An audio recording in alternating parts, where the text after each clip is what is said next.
Mga katropa at kababayan, November 8 ngayon, 2025. Alas 9:20 ng umaga. Nakapasok na yung bagyong Owan sa Pilipinas. Dito sa northern part ng Iloilo sa amin, signal number 1. Umuulan na yung northern Luzon. Central Luzon, umuulan na dyan. Mag-ingat kayo, malakas ang bagyong ito. At saka matinding pag-ulan. Yung mga lugar na sasabihin ko, makinig kayo. Ito yung mga lugar na matindi ang pag-ulan at matindi ang pagbaha. Yan halos tatama yung mata ng bagyo. Kinig kayo, Ilocos Region. Northern and Central Luzon. Specifically, Ilocos Region, maghanda kayo sa baha, hangin, landslide, saka yung storm surge, mga kilid ng baybay, akyat ng tubig, dagat yan. Ilocos Region, Nueva Ecija, Quirino, La Union, Aurora, Cagayan, Pangasinan, Isabela, Nueva Vizcaya.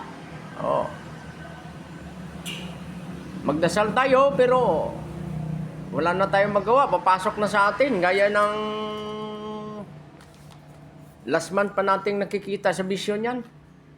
6 na araw lang ang pagitan ng dalawang bagyo. Ano ito? First time ito sa Pilipinas. Mukhang hindi nakikita ng tao na galit ng Diyos dito. 6 na araw lang ang pagitan, magkasunod ng dalawang bagyo. Saan ka nakakita niyan?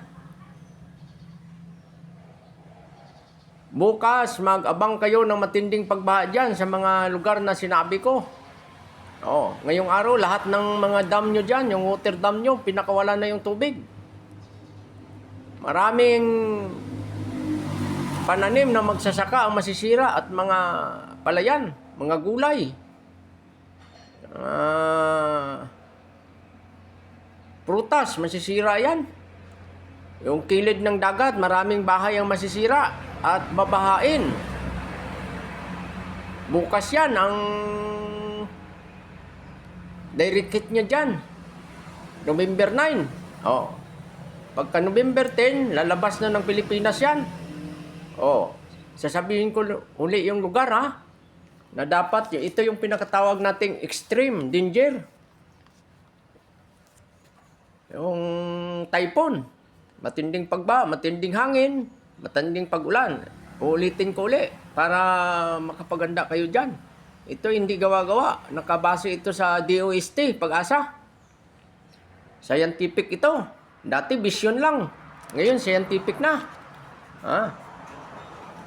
Ilocos Norte, Nueva Vizcaya, Ilocos Region, Isabela, Pangasinan, Cagayan. Cagayan to na Luzon, Aurora, Nueva Ecija, La Union, Quirino. Maganda kayo dyan. Marami ako dyan mga classmates. Sana ligtas kayo mga katropa. Bye-bye. Mag-abang kayo. Makinig kayo sa update sa internet. Dito sa akin, nag-update din ako. Marami din akong followers. Libo-libo din ang followers natin. Bye-bye at ingat mga kabayan. Mag-evacuate na yung mga delikado na lugar. Mga sobrang baba at tabi ng dagat. Pupunta na kayo sa mga evacuation center nyo para maging ligtas kayo. Bye-bye mga katropa.